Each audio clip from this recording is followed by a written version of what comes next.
why I'm laughing, honestly. Okay, so it's time for our third show of the night. Thank you, yes. Oh, fuck. This does not bode well. Not bode well for tomorrow morning. Okay, so it's time for our third and fourth shows of the night. So we have a pair of shows, a couplet of plays, if you will.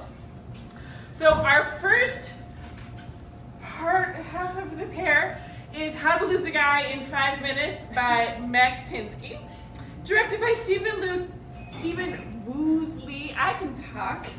No, I can't. But I can. Words aren't that hard. Starring Julia NIedzweicki Zucker and John Grote and Marianne Dean. And then followed immediately by The Norman Thesis by Julie Whitney Scott, directed by Tay Lane, starring Tara Banks and Keith Jackson. So now, without any further ado, bet or How to Lose a Guy in 5 minutes. It helps if I read the title of the play correctly. Oh, girl! Look at you, you look hot! Hi! We better be going out tonight, especially with you in that outfit. Yeah, you know we're going over to Access later. I know, why aren't we going now? Ugh, I have a date. Oh my god, for real? Yeah. You know, my mom always sets me up with one of her friend's sons whenever I come home for the holidays. What, you don't like homegrown meat? No, it's not like that. You know how when I came out as guy to my mom, like, all she sees is still into guys. Like, that's not how it works, Donna. Oh my god, so you're on a blind date? Yeah, I'd literally rather be doing anything else with this. Well, you want to have some fun? What do you mean? Okay, so when this guy comes in, if you can get him to leave in 5 minutes or less, I will buy all our drinks at Access later on. Oh, girl. Oh, I think he's coming. You're on. Hi. Camille? Mm-hmm. Hi, I'm Tony. Hi. How was your day? It could have been better. I'm sorry to hear that. You want to tell me about it? Well, my car got repoed because I lost my job as a fry cook again, and then that made me just trauma dump all over the repo guy about my abandonment issues from my father leaving when I was 6, which made me literally dump all over the front yard because of the panic and anxiety, which are just really out of whack because my meds are being adjusted again, and that just really stimulates the nervous bowel.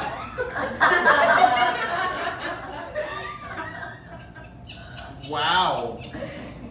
That's a lot. Yeah, and it was a lot. But, you know, I managed to pull myself together for tonight. Well, good. I'm glad you're here.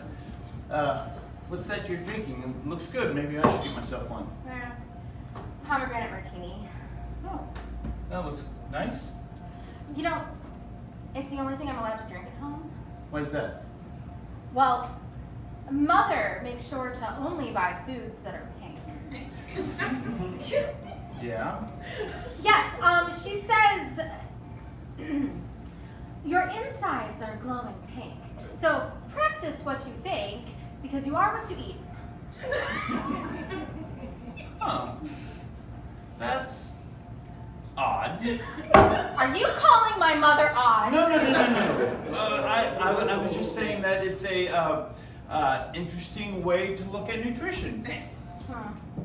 I mean, I feel the same way. I mean, sometimes I feel like I'm sweating out a bacon cheeseburger after dinner, you know?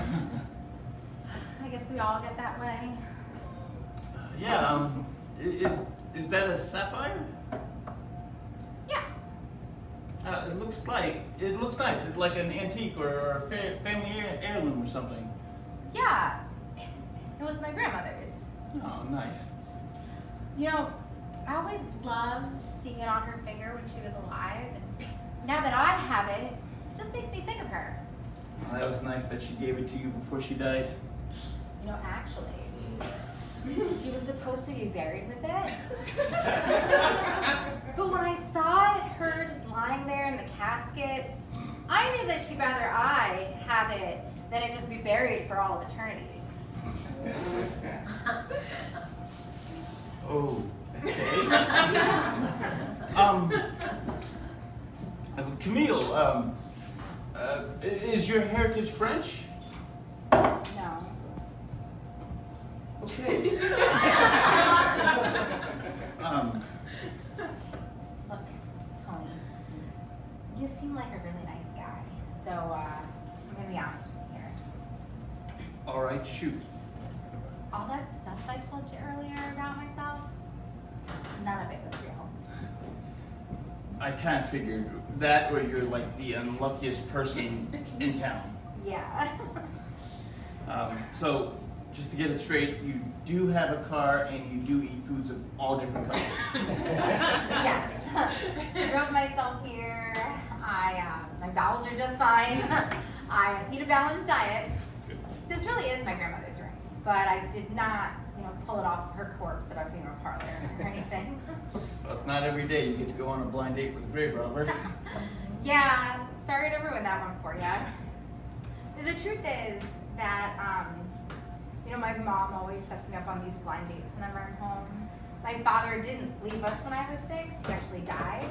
And, ever since then, she's just been kind of obsessed with helping me find true love or something. That's sweet, in a way. Yeah, except, I just got out of a 6-year relationship, and I'd rather just be on my own for a while. So, all that stuff I said before is just trying to scare you away real quick. Well, if we're being honest, this isn't the worst blind date I've ever been on. Really? Yeah, take your repo story and picture it on a sidewalk cafe. Oh, yikes. Yeah, so I don't scare away that easily. So Camille, I think I'm going to go. Great. Oh, no, don't worry about it. Tab's on my card. Maybe we'll run into each other and I can share some of my crazy stories. Nice to meet you. Take care. Thanks. Girl, you want me a drink?